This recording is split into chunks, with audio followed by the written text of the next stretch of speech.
From new service based society to internal awareness and visionary leadership and transparency. From finding the emergency exit during a fire to co creation. From urgency and prioritization to empathy and product quality.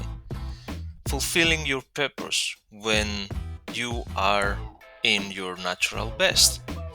Values in leadership and tiny steps of how to become an empathetic leader, and the optimistic future where people are connected and happy. And of course, when all eyes in the room are waiting for your answer, it's okay to take a minute to think or just say, I don't know the answer yet. These are the topics that we are going to discuss today, and I hope that this will resonate with you. Sit back and enjoy. We have Oana Serbana with us. Thank you Hi. so much for joining.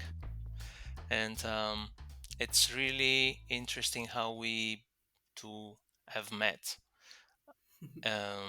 Because I know you, we had to collaborate on a project, and I feel that you were among those in the team who were able to question my ideas. Everybody else was like, okay, let him try, let him fail, and he will learn. But I really enjoy collaborating with you because you were one of the people who were questioning and for kind of foreseeing the flaws of my ideas, and then we're trying to make it better. So I really enjoyed working with you, and I wanted to invite you for a podcast. So thank you for being here. Thank you so much for inviting me. Thank you for having me here. And now, in my background, I'm trying to remember because it was 2 years ago, right? Or It was three. 2 years ago, yeah, Yeah. indeed. So I'm trying to pull the information. What did I just say then? Yeah. What So I do remember was that I also like to collaborate with you, and we had a nice flow. That's what I was able to pull out of the backlog. So thank you so much. Side note, I consider you a friend, so this is something that I am proud of having on my wall. Thank you so much for sharing it with me. I appreciate that, and I really like it. Looking at my wall and having that as a reminder of our collaboration. And we are here today to discuss about leadership. Yes, and before that, I have to say that I'm very happy, first of all, to see that you actually use a painting of mine on your wall, and I'm like, oh my god, that's actually there. And whenever I have a friend in my life, a new friend, I feel more rich. So I think friendship makes my life rich, and thanks to you, I'm more rich. So thank you Awesome. for that. But back to the leadership. Yes, Yeah, it's quite a broad topic. It's a very uh, popular topic also, and there are many nuances of it, and everybody has their own definition of what leadership is, what leadership it isn't, how it should be, and why. So exactly. there are many roads to the top of the mountain, so to speak. So the first question I think for me is to understand, you are quite knowledgeable in guiding and coaching teams and helping leaders to grow in the role. What were you doing before becoming a team coach? Before that, my official education was a mechanical engineering. So I started like that, but I always had actually a passion for personal development, for working with people, and for understanding why do we do the things that we do the way we do it. So it was always there in the background, and eventually, when I was about 35, I think the universe said, okay, enough with designing, it's time to follow your passion. Nice. And then how do you define like that you said you were always drawn to work with people, but what is the motivation behind it? There are two things. One of it is in the moment I'm in the presence of somebody, there is a sense of I'm exploring that person's inner world somehow. Okay. Even if it's a casual conversation or if it's with my clients, I am exploring somebody else's inner world. Um, and also it brings me a lot of joy to design experiences for people when I work with teams and to see them literally shine and connect better. So I get a lot of energy from that.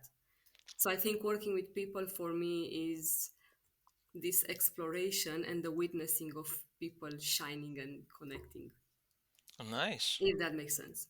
It does, absolutely. Yeah.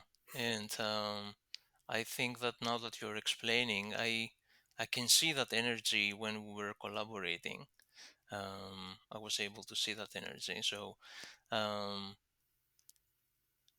and then how how many years ago did that um, change happen to you? Mm, it was the year of the plague, 2020, so that's about 5 years ago Okay. when I Wow, it's been, shifted. yeah, wow. Now that you're mentioning it, it's I thought that it was like last year. Every year I feel that it's last year. Yeah, wow, it's been 5 years indeed. Yeah, time passes. Yeah. And then the transition happened from mechanical engineering to becoming a scrum master, and from there to do all kind of trainings both at work and in private. And then I slowly transitioned to coaching in all kind of ways, coaching groups, coaching individuals. And what is your latest project that makes you happy? Ooh. I find it fascinating the timing because it's something very, very, very new. I didn't announce it yet. I'm still drafting it, Okay, but it's a project for entrepreneurs or people who are about to start their business and to okay. walk them through daring to actually talk about their business, put a price, feel comfortable being on stage even and present this is what I have. So it's a project for entrepreneurs to get over there I'm not ready Mm-hmm. towards comfortably showing what they do to the world.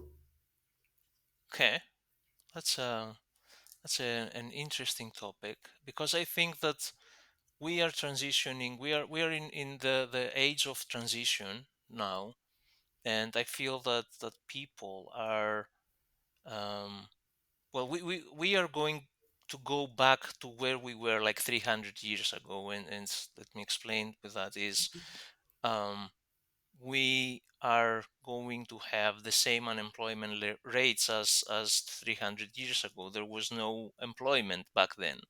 Everybody was on their own, and everybody was um, delivering services like growing tomatoes in exchange for some eggs, as an example.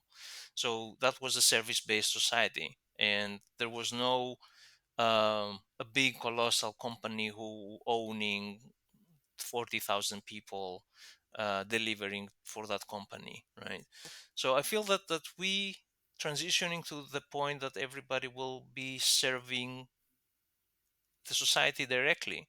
So large organizations will start fading, and I feel that this is a really nice initiative that you are um, having And there. what you're saying, I think it's a very probable future and it leans towards the idea that I had about decentralized leadership, Uh in huh. the sense of there is no one person or a group of people telling other people what to do. It's really decentralized, it's organized around serving each other. And I like to believe it won't be about who has the best business to make more money, but about who can bring more value for other people. I hope that's what we will do eventually. Yeah. And Yeah. speaking of that, I remember the story from one of my trainings. Please share. I was in this training for facilitating events and groups, Mhm. and our leader, well, our trainer, at some point said, "Guys, I'm gonna go out of the room. Facilitate yourselves." Okay. And he just left. And we were 30 people in a circle, Mhm. sitting in a circle, 30 people, looking at each other. Okay, what do we do now? And eventually we started to be mindful of what to share and when. If I say Mhm. something, how does it serve me and the collective?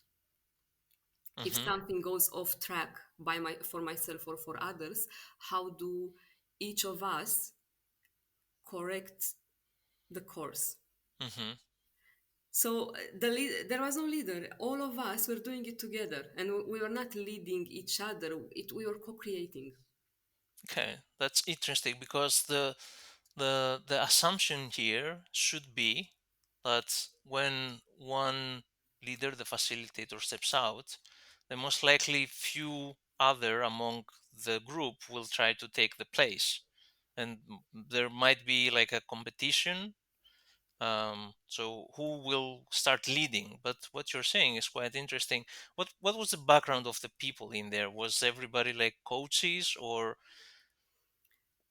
It was a very mixed background, and you're right. Normally, the default is if there is no leader, the more loud or the more eager people will take the lead. But what made it in this case decentralized Mhm.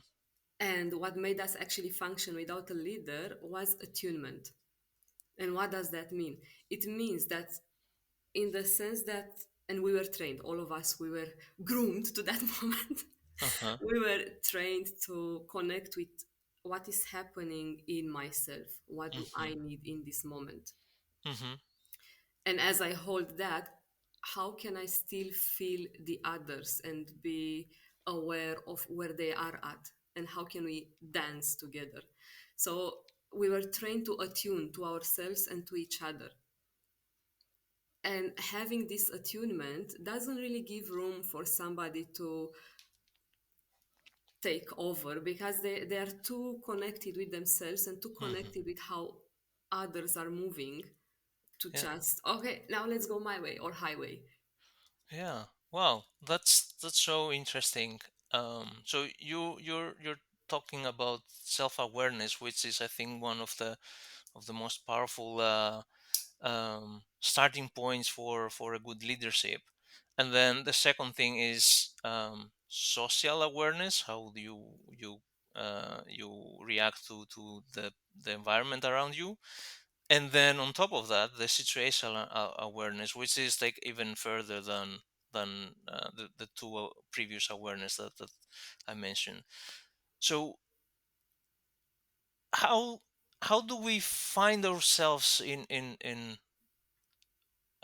understanding the inner awareness that you mentioned? Ooh.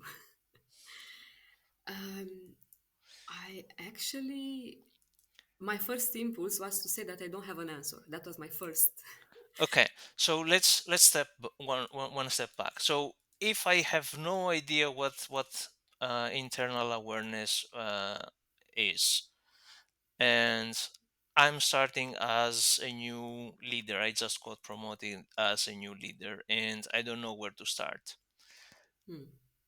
What would be the first thing that I can start doing tomorrow? Only one thing, or maybe three bullet points that I can start from personal and internal awareness. I have another story. Okay. I was in this trip to Madeira, and we were a group of people with a guide. Mm-hmm. And we all followed this person around wherever he was going. Why? Because he was the only person in that group who had the clarity of where we should go. Uh-huh. So I think if I would be a new leader in some context, I would first figure out the clarity that my own clarity. Why am I here? What Mm-hmm. direction do I want to guide those people to? And why? Mm-hmm. So I think it should start with inner clarity. Why am I doing what I'm doing? Where am I taking those people to? And why am I taking them there? If this inner clarity is steady, if it's grounded, it kind of become easy, I think. So, and Yeah. that's my perspective. I think there are many ways to approach it. There are many ways to start, but this is my preferred way. I feel the same way. Because if you have a leader who they don't understand where they want to lead, then you're just drifting around, and the the team or the people that you're leading, then they have struggled to understand why are we doing this and where are we going, what is our destination, and how we can help. Yeah, and I don't think a leader it's leading some either a group of people or a team. I don't think it's about telling that team what to do. I think it's about bringing clarity Okay, to start with. well, that's an interesting topic. So you are my leader. Let's have this small exercise. You are my leader. You have clarity on what you want to do. Um, do I need to do I need to believe to the clarity, to the why that you have, your purpose, in order to follow you? And if Um, not, then what should we do as leaders? yeah, the answer is yes and no because I think it depends on the situation. In the sense of if the building is on fire Mm-hmm. and I know where is the exit, I don't have time to get your buy-in that we have to go there. You have to follow me, else you burn the building. So, Okay. in that situation, we go there because that's the exit and we need to get out of this. Uh-huh. But that's a very extreme situation. That's like Uh-huh. really one of the most extremes I can think of. Um, but in daily life, I think it should be a co creation in the sense of as a leader, I have my why and my clarity, but then I have to have a check with you. What is your why? Where do you want to go? Uh-huh. And then maybe we discover that we actually have to follow your direction. Could be. Or maybe we find something in between or a third, a fourth version. But we have to have this conversation. We have to have this mindset of collaborating rather than me taking you somewhere as a leader. That's uh that's what I feel it is extremely important, co-creation that you mentioned. And it is important because leadership sets a direction, and there might be a better way to get there. There might be a better way of directing ourselves as a team. Um, I'm I want to push a little bit on the fire example that you mentioned, which sounds really interesting.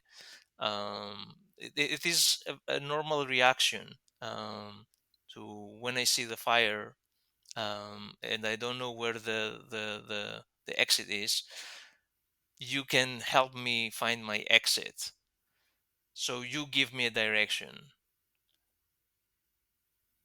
But what if I want to stay and help extinguishing the fire? Then we have a conversation about that to see how can we make it safe for you to do that. Is it Y- making sense for you to do that? Are you qualified to, it has to be a conversation if we have time. Yeah, If I see in 5 seconds, if he stays there, something will fall on him, I will have to have a different approach. But I think there is always room for a conversation, unless we have 5 seconds and the building collapses. hmm. Okay, so the initial, let's say, reflex will be get out first, and then discuss on how we can help. Yeah, that's a very, very extreme example where it's literally, and now I'm thinking, oh my God, I think a fire worker would have a different opinion. But for me, as not being in that situation, hopefully, I won't ever be. It feels quite urgent. Like we don't have time to decide who leads who. We don't have time to optimize the process. We have to act, and we have to act it now. I think that you making it very literally as an example, but metaphorically, I work with quite many teams and organizations, and metaphorically, they are always on fire, and they are trying Mm. to. um they're not trying to find the exit for sure. They're trying to find ways while they're on fire, how to extinguish the fire while their clothes are on fire. Um, so the urgency on prioritization, I think it's a common thing if you think about the fire as a metaphorical example. This again touches a topic which I'm reflecting a lot to those days. Yeah. We have a culture in our society of, if I want to buy something from you, let's imagine I'm a company and I want to buy something from you. I have this like a 6 years old kid. I want it in 3 days. And Mm-hmm. you, as another company, you want to survive and to sell your product, and you agree with me without checking with your team. That's how we do business those days, Mm-hmm. in my observation. A customer demands a due date, and the supplier tries to meet that due date as much as they can. There is no, again, in my experience, I hope I'm wrong and somebody will say, actually, that's not always true. I didn't experience, at least not in automotive and not in lithography, the industries I worked in, I didn't yet experience the empathy level. I didn't experience people on high level sit down and think, yes, I want it in 3 days because it's good for business, but Mm-hmm. what makes it good for people, not only my people but also for your people? Can we find a way in which we can deliver without burning out our people? Mm-hmm. If you have a delay and you explain me why, can I be empathic if you tell me, hey, my people are getting sick, we are pushing them too much? Can I trust and give you room? So it's something that I think we as society should hopefully change. Mm-hmm. um, Does that also affect the quality that we are producing? which one, the running too much? Yes, being having organizations where the people are burned out or overwhelmed with the work that they're doing, and we are always trying to chase how to extinguish a new fire, a new urgency. Well, to put it, there is the reality of, okay, we do things urgently, we will cut corners, we will not have the right documentation, we will not go through all the processes that we should go, which are there to secure quality. That's one aspect. And I've seen it over and over again. And then there is the biological aspect. If somebody is in stress mode, first of all, there is no learning. Mm-hmm.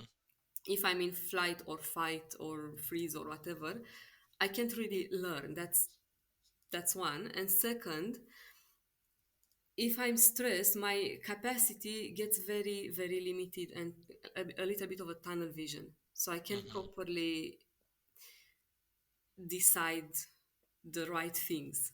Mm-hmm. Let me rephrase. I can't get the right decisions because my cognitive functions when I'm in stress are impaired. So again, that impacts quality on top of cutting corners. Ooh, that's a nice one because how would you feel like if we know our internal clarity that we mentioned earlier, if we are self-aware, do we still have this decision making bottleneck? I think if we are in the stress mode, we still have it because it's I have to act fast.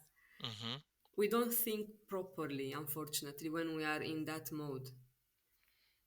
It's the same situation, no matter how good communicators we might be. Mm-hmm. It can happen if somebody gives us negative feedback. we will have a difficulty to find our words. Yeah. If I am able, this makes absolute sense. However, if we, I'm trying to understand how you look at it.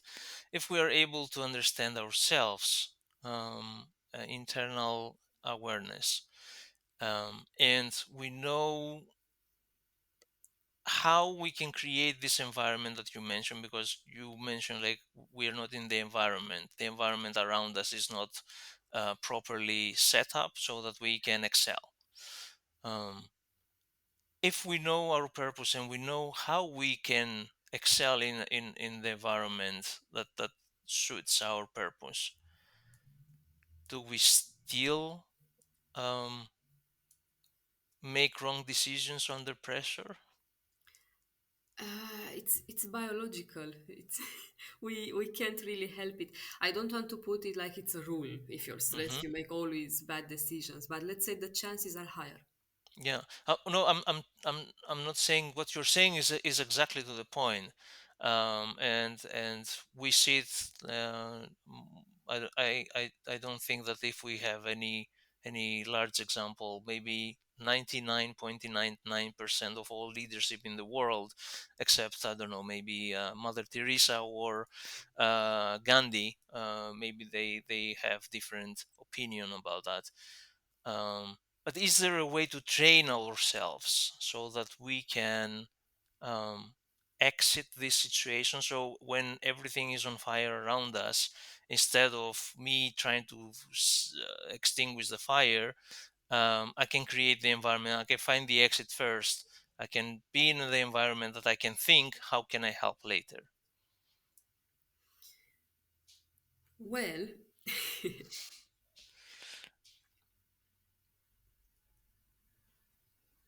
and I'm silent on purpose because this is exactly what we should do, to stop, to pause. Hmm. Why? Because if I'm in a room where everything is burning, I cannot just run head first in random directions. I have to first stop and look around. Where is the exit? Hmm.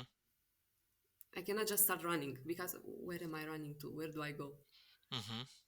So, if I would like to install the self leadership, I don't know how to call it, Hmm. but it's basically about how can I lead myself in those situations. Hmm. And I think it starts with my own values. What values do I have? Hmm. It starts with values and also with slowing down. Because I can have my values, but if I'm stressed and if I'm rushing, I'm gonna go and forget about them. Yeah. So, for Yeah. instance, when I was in my 20s, I was a vegetarian. Okay. And if you would give me a sandwich with meat, I wouldn't eat it because I have that lifestyle set for myself. My value is not to eat meat. Hmm. That was in my 20s. Now I eat. So Okay. back then, it was very easy for me to refuse that sandwich because of my inner clarity of what I eat and what I don't eat, Hmm. you know? And if you just give me a sandwich and I take it, as a vegetarian, we don't do that. We first ask, does it have meat in the Hmm. sandwich? So with the sandwich example, first of all, I have to have clear what kind of food I eat or not eat. And second, when food is given to me, does this food, I have to take the time to check, does this food align with my values? Hmm. So, in short, values and slowing down, not rushing to immediately fix everything because maybe we can wait. Maybe we don't have to fix it, or we don't have to fix it like that, you know? Hmm. I'm trying to find an example about the food and the values that you mentioned. I'll come back to it. But for the fire that you mentioned, I have to stop and see where the exit is. That's why we have to train ourselves, right? We are doing exercises about evacuation, emergency evacuation, so that we um, know by heart where the exit is. We don't have to stay and check around. Um, so I think that the same way that we train ourselves how to make this stop, and check where the exit is, we're trained so that we don't have to make that stop because it might cost our lives in the situation of the fire. But then I'm trying to correlate this exercise with having the values and asking the question.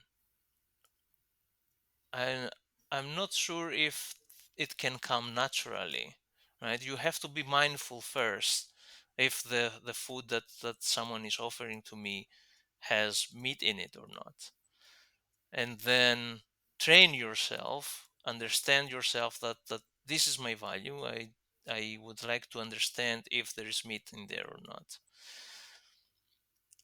So how can we train ourselves to become self-aware? I think I'm Mm. circulating back to the first thing because it is about values, it is about self-awareness.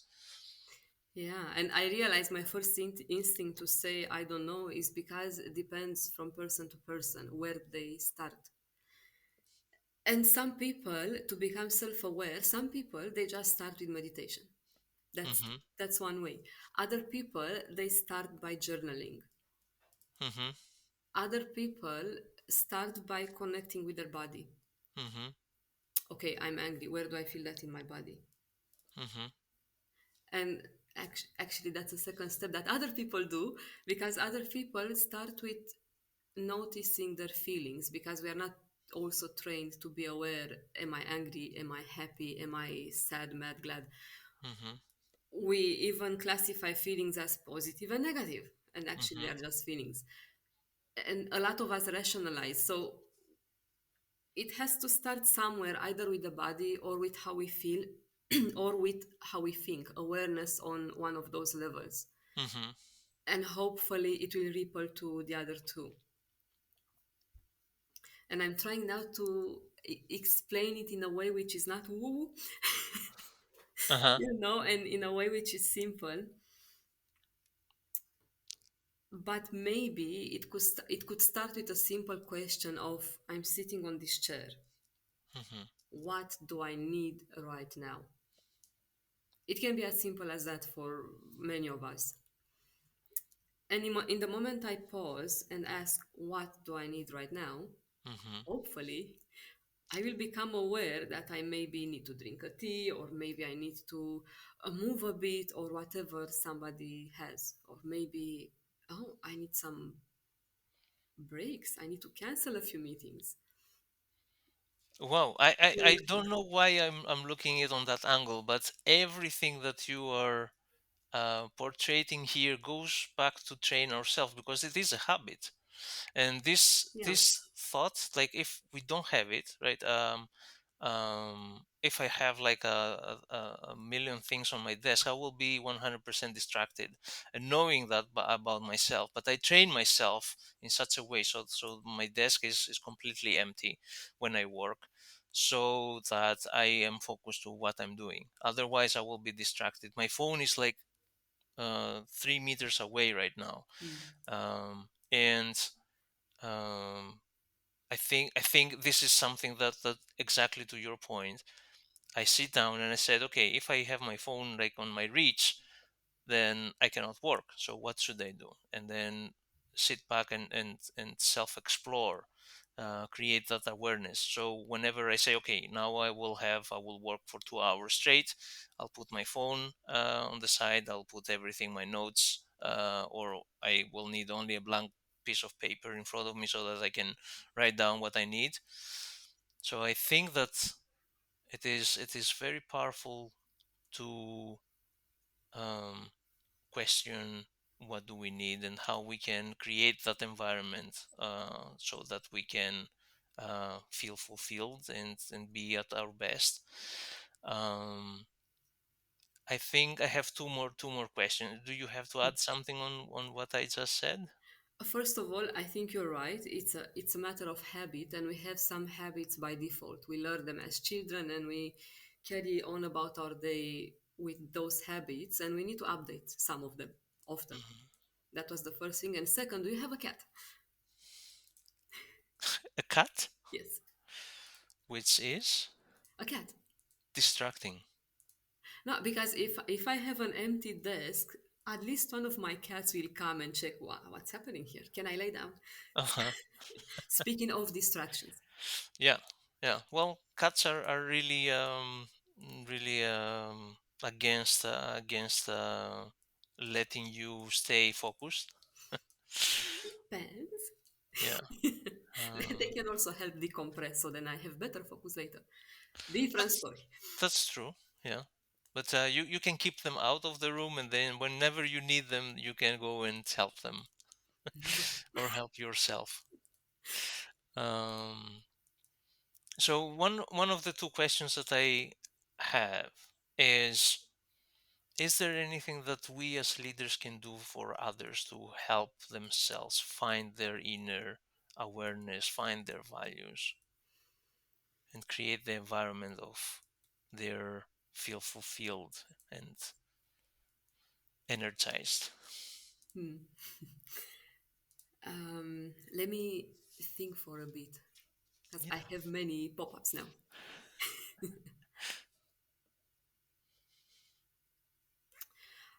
I believe it has to start with an example, you know, because if I have a manager who is all the time busy running from meeting to meetings and all the time in this alert hype state, I will subconsciously clock that in. Should I be like that? Is it okay to rest? Am I seen as a bad employee if I rest because this person doesn't rest? So if I receive an unhealthy example, then I it will make it difficult for me to settle and take breaks and do a bit more self-care. Hmm. And I also believe, and now I'm thinking I really hit in the well-being area, Okay. because I think it should start there. I don't think we should handle stress and pressure and well-being overall in isolation. And this is something that I've learned in our I've been at an artist summit, and I cannot remember the name of the speaker, and I'm sorry for that, but she said something very powerful. We should handle stress and well-being collectively. We should have a culture Hmm. to deal with that. We should have habits that we do collectively, and I think a leader should make sure that they lead by example also. Hmm. That makes absolute sense, and I think it is quite directing to the next one that I have, which is how do you see ourselves as leaders, as coaches, as human beings with the rise of AI? Hmm. What do you, I'm curious now, because that's another topic dear to me. I'm curious if you could give me a bit more details on the question, because I'm curious what's your angle on it. Um, okay. So I'm trying not to guide you towards a specific direction because I certainly have my own thoughts on that. Um, so let's say that with AI as a comment from someone that was working as a computer science in the past, his comment was in a podcast. We are going to experience 95% unemployment, and we cannot avoid that. And um, the only way that we can deal with it is slow down the development of AI. So based on that comment, how do you see yourself as a leader, as a coach, and as a human being, as a spouse, as a parent? How do you see yourself into the next, let's say, 4 to 5 years? Hmm. Well, the reality is that AI doesn't go anywhere.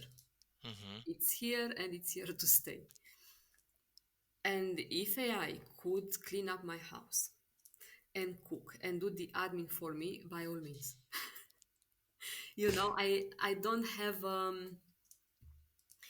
I don't have this fear actually of AI taking our jobs, Mm-hmm. because I believe we humans should live a life where we have time to create, we have time to connect, we have time to live. Mm-hmm. If AI can give me more time to live the life that I want, if I have more time to paint, more time to visit my friends, then by all means do the jobs. you know I also have the option as a coach to spend hours of designing a template that I hand over to a client of mine with some things that they need to follow. Mm-hmm. Or I can go to AI and say, can you please do the research for me? What is out there? What can I do in this template to make it more efficient? Mm-hmm. And then I get that, okay, does this make sense? Yes, no. It's one perspective. So I think AI should be part of our process of co-creating. I think we should co-create with AI. In my opinion, it's something very powerful, and it's something that we humans, people, can use in our advantage. And even for leadership, there are also the downsides of AI. There is hallucination, there is the danger of impacting our critical thinking, and so on and so forth. There are dangers. Mm-hmm. It's the same with Facebook. I can have Facebook or Instagram, and I can doom scroll on Instagram all kind of things. Mm-hmm. Or I can use Instagram and Facebook to see events, to see art, and to see cat videos. That's Mm-hmm. my thing. So that's all I see on Instagram: art, cat videos, and on Facebook I see events. That's all I'm interested in. It's a tiny thing, a tiny part on how we can use those platforms. Same with AI. We can use it in so many ways. Yeah. And then the question is, what makes sense? How can I collaborate with AI in a way which make not only my life but the life of everybody around me better? You know, that's my view. And if AI can take over some jobs, it should. Then we find new jobs that actually make people happy. That's my view. I'm Wow. quite I strong love it. opinion, Oh, that. I love it. I love your positivity and your optimist point of view. I love the we will have more time to connect, because I feel that um, we were designed to be connected. We were designed to thrive as a tribe. We were Yeah. designed to be a family. We were designed to be a community. Um, and all the technology, even from a simple email, start taking us apart. Start creating a gap from that community. And I think that once, like right now, you mentioned like I want a template. I'm asking AI. At some point, you will not have to validate it because it's going to be so good. It will look so good to you that you don't have to validate it and alter it anymore. But then that means that you don't have to ask AI to create a template for you. You will be out there connecting with people, and I think that this is the most important part. um, but there is a fear that what am I going to do if I don't work? What am I going to do if I am not developing a product? Hmm. So you we were always able to find ways how to evolve. We evolved from uh, from multiple different stages, from being just a farmer into you know um, a city um, a person who is just sitting behind their desk. So I believe that we will find ways to evolve as for ourselves and for the others. Yeah, I like to believe that the next generations hundreds of years in the future. I like to believe they will look at us and they will be shocked. They did what? They said they were sitting 8 hours a day and they were eating sugar. They were insane. I like to believe that Yeah, we no, will go. that's a nice point of view. Yeah, and with AI, I don't know what to say about templates. I still think we should have our critical thinking online. But for instance, as a Scrum Master, Mm-hmm. I do this job because I like to work with people. I like to make their life better in that small area. Mm-hmm. And if AI can look at the metrics for me, if AI can compile whatever it needs to do and analyze the metrics, and I don't like to do metrics. That's not why I'm here. If AI can do that, then I have more time to actually spend with the team, to actually be with people.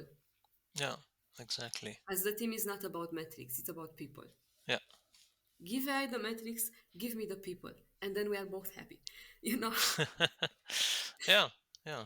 No, that's a wonderful point of view. Oana, it was a great pleasure having you here today. Thank you so much for making the time for me. thank you I, so much for creating the space and for inviting me. It was really nice to have those reflections together with you. And I'm also very curious of your journey, and I really hope what you are creating will grow bigger and bigger and will reach people and influence their life positively. Thank you so much. Thank you. I really appreciate the time. I really appreciate the point of view.